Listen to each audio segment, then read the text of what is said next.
great things about walruses and pelicans and what happens when you get in a room together. You know, like, what happens, right? Yeah. That's gonna be great. Oh yeah, that's gonna be really good. You just wait for this, okay?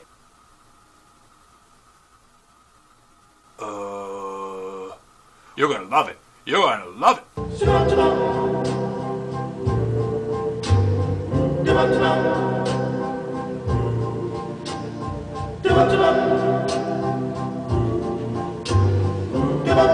So, Carlisle, are you starting the show without me? What are you doing? No. Yeah. Okay, yeah, I am. Okay. That's Carlisle for you. You gotta watch out for this guy. Right, Carlisle? Yeah, you do. So, Carl, you know it's your big day today. It's your debut. Oh, yeah? Yeah, we're gonna film that video, we're gonna film a music video for a song by the Flamingos. Oh, I Only Have Eyes for You? Yeah. Oh, I love that one. I'm also thinking about vlogging it too, to show the people, what it's like to make a video like this. Oh, we're gonna vlog it? Mm-hmm. We are. Oh, alright. I guess that's good. I mean, if it's good with you, it's good with me. I have no control, personally, You know, because your hand is in me. I know. There's nothing embarrassing, okay? I don't want people thinking like, oh, that guy, he's just a puppet. He can't fend for himself, you know? Alright, Carlisle, we won't. It'll be all good, okay? Let's get you dressed now. Kind of hurts my voice a lot to do Carl's voice like that. I can't do it. Okay, so while the star is getting ready, I'm going to show you a little bit about what goes on behind the scenes. You ready? Behind the scenes. Let's do it. So we have over here the draw of puppet gear, puppet clothing. And this is like, it's fairly well organized. I've had to learn some organizational skills that I've never done before, because I never had puppets, I never had puppet clothes, but now I have a bit of a collection. I have some of the background singer hats, female clothes over there, yarn or string or like fishing tie and stuff like that, because I'm going to be doing some marionettes. Each one of these bags basically is a singer number 2, singer number 3. Over here we have Lady Bongo. She's looking beautiful, isn't she? You're beautiful. Whoa, Lady Bongo. What's up with you? She hasn't been touched in a while. She's got a nice garb on. I think she's ready now. Isn't that right? Yeah.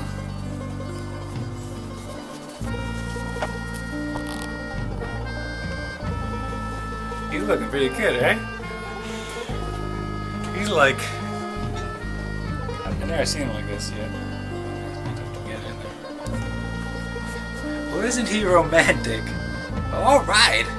Oh, I see trees of green, red roses too. Carla, buddy, we gotta go do some other stuff, people. I gotta make these things to hold up the puppets. I don't know how puppeteers usually do it, but these are pretty visible, and I want to make them green so that you don't see them when they're, holding the puppets and moving their arms and stuff like that. I tried doing this before. This is green tape, and I tried using a blue marker up there. It doesn't really work out that well, and it's going to get sticky after a while and stuff. And I just bought some spray paint to put on these, so I'm going to spray paint it up. But first, I need to get some of this tape to put on here so that it doesn't get the spray paint everywhere. Don't fall, camera. The camera's not falling. The camera might break if it falls, so this is kind of a risky situation here. But I think the camera's good. I got the wrong kind of paint. This is gloss paint, so that's not a good thing, because it means that it might be like shiny and that might mess up the shot. It might not work with the chroma, so I gotta go back to Lowe's and return this stuff. I have a bunch of boxes to return as well, so Lowe's right next to UPS. So batching, cleaning, not cleaning, but paint. Colors. Okay, gloss. What is this? I gotta go ask somebody for help. Lowe's does not have what I need. I'm going to Target on recommendation of Clothes Employee. Apparently they carry spray paint. I tried to buy it online, but the color I got wasn't right. Target doesn't have paint, or doesn't have spray paint rather. I got these instead. You can just get like regular paint, like cans of paint like this over here. Oh, I'm not doing a good job at pointing with the camera. Over there, you can get all those colors up there. So I don't really need to spray paint, I guess. I thought I needed to spray paint, but I don't know what I'm doing. Dry.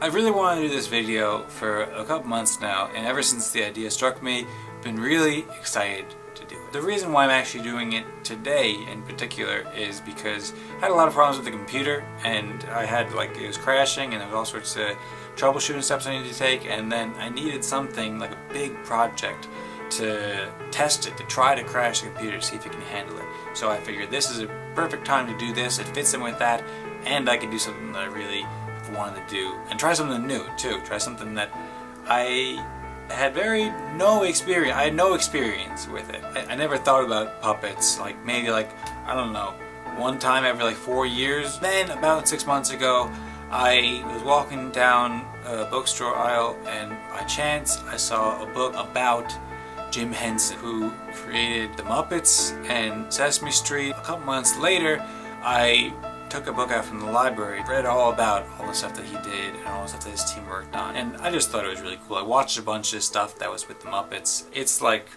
really awesome what they did. Here would be a cool place actually to put that video about how in the end of I think the first movie, they are in the old western town. He's like, well, I've got a dream too, but it's about singing and dancing and making people happy.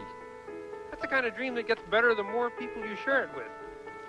And, well, I found a whole bunch of friends who have the same dream. And it kind of makes us like a family. It's just such a great thing that they did, pulling everybody together and making these things that, it had a positive effect on me. And it's just awesome seeing puppets, playing around and talking. It's really cool to see the people playing with the puppets. Everybody's having a good time with it, and it's had such an effect on kids watching Sesame Street, and it's just such a neat thing. It got me really into it. So I was watching a lot of Muppet stuff for a while, and I just really liked it. I decided that I wanted to try playing with it too. I think it works out really well with this, because I just have there's a lot to explore. With this, the puppet could be anywhere. I really like playing around. So I got a couple puppets, and I was wondering, what can I do with these puppets? Around that time, I was also thinking about doing a cover of the song If I Didn't Care by the Ink Spots. I really like that song. I thought maybe I could do that with the puppet. Maybe the puppet could be walking down the street singing that. Ultimately, I decided the song just didn't really work for that, and I wound up just covering that, and I really like how that came out, so I'm glad I did it that way. And then I asked my dad about song suggestions about what could be doing with the puppet. He recommended I Only Have Eyes for You. When I heard that, I was like, that sounds familiar. Turns out that I had heard that on a podcast, NPR's All Songs Considered, talking with Danger Mouse, I think. He produced a cover version of that song. Just an amazing, amazing song, and original recording by the Flamingos too. I was like, that would be really cool, especially with the puppet's eyes, and it could just be really nice and lovely and caring, and at the same time I think it might be really funny. That's how I envision it, being all those things at once. We'll see how it turns out. I thought about recording my own cover of it, singing it and playing the instruments. I just really like the original version. That recording is so good, and I just want to use that because it's perfect. It's really perfect, and I don't know how it's going to work out with the copyright and stuff like that, because obviously I don't own that song. I'm doing a remix, and I think it's gonna be cool because I'm sharing the song and spreading the song, kind of giving it another life, because it is 50 years old. I think a lot of people probably haven't heard of it. Maybe I can get them interested in the Flamingos and that kind of music in general. I think that'd be really neat, and also kind of bring in a different angle to it, bring in a new light. There's been a lot of new things that I've learned, challenges, processes of making this stuff, having never made anything remotely like this before. First off, actually doing the puppets, it's kind of difficult for me to match up the hand to the voice and be able to control like his motion and his hand, and also my acting and his acting. It's just like a lot to think about at one time. There's puppeteers who like practice that for a long time and they're really good at it. And that's a skill that I never really thought about, and I respect it now a lot more now that I've like kind of learned it a little bit. For the video, for the music video, it was really important to me, and I think really important for the video, that it is all in time, that he's not singing early or too late or having his mouth open for a whole line. So to do that, I've listened to that song, I Only Have Eyes for You, like probably 100 times over the past month or two, probably more than that. I listen to it a lot on my bike. I go for bike rides. I would mime with my hand at each part, and I'd also try to dance too. So it'd be, I only have eyes. That was one of the things I did to prepare this that probably got me a lot of strange looks when I was out there riding my bike and saying hello to people. There's also other stuff too, like being in this space that I'm in right now. And well, let me just give you a quick view in case you don't know what it is. This space is mostly a music studio, and it's already kind of cramped. I have a lot of stuff in there. It's a nice space that I love, but it's not really meant for puppet shots, or at least I didn't know. I mean, I can make it work now, but when I first tried doing this, I shot like a demo just to see how it would go, like get an idea of what it would look like. See anyone but you. It took me so long to move everything around because everything was so cluttered, and so I freed up this space over here, which is where I'm standing now, and it's just going to make it so much easier. I just set the studio up recently in the past like year or two, not even past year or two, past 6 months. I just learned how to do it. I had to do it. Had to do it. The camera is up here. I saw just in pictures of like Muppets things, I always had a set that's up there, so that's what I'm doing. I think it makes sense so I can get out of the shot. I have a chair over here that helps sometimes, and also I have the lyrics over here.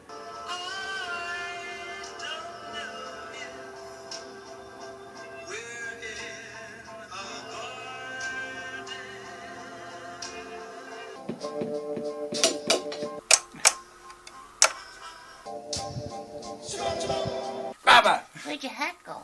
I don't know. Whatever.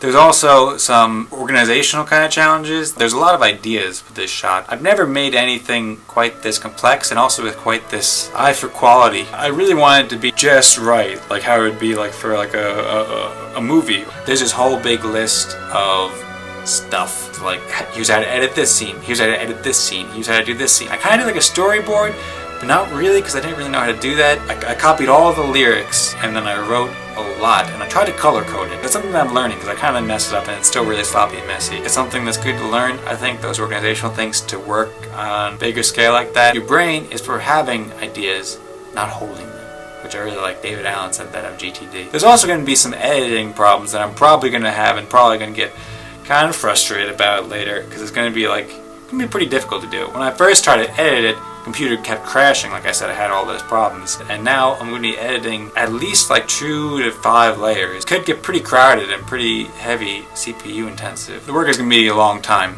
and I'm hoping to get it done quick because as much as I love realizing the vision, I also love working on other stuff because I don't really like editing that much. But then again, I've basically put this huge editing project on myself, on my brain, so I'm going to have to deal with them. I'm not sure how it's going to go. I'm just really starting with all of the footage. I've shot like a little bit of it. I'm going to see how it goes. I have this visualization of it being really cool, and then the actual implementation of it, it could come out like just like how I have it in my head. There also could be challenges that pop up. That's happened a lot in my editing where I'm like, oh, I didn't think about that. How is that little thing that seems simple, but I have no idea how I'm going to do that. Or it's possible that the vision is just better up here than it is when it's actually on the screen. Or it's possible that I like it, but you and everybody else, nobody else likes it. But there's only one way to find that out. I gotta try it. I've been thinking about it a lot, and I'm just like, I just gotta do it. I just really want to make this video and see how it is. And I hope that you like the video, and I will link to it there or there or there. I hope that you've enjoyed this too. I hope that you have learned a little bit about the puppeteering trade. Anyway, peace out, everybody. Goodbye. Wow. And I think to myself, what a wonderful world. Yeah, yeah, yeah, yeah, yeah. Yeah, yeah, yeah. Oh, yeah. Carlisle's voice has got to change because it really doesn't feel good now. My whole voice area.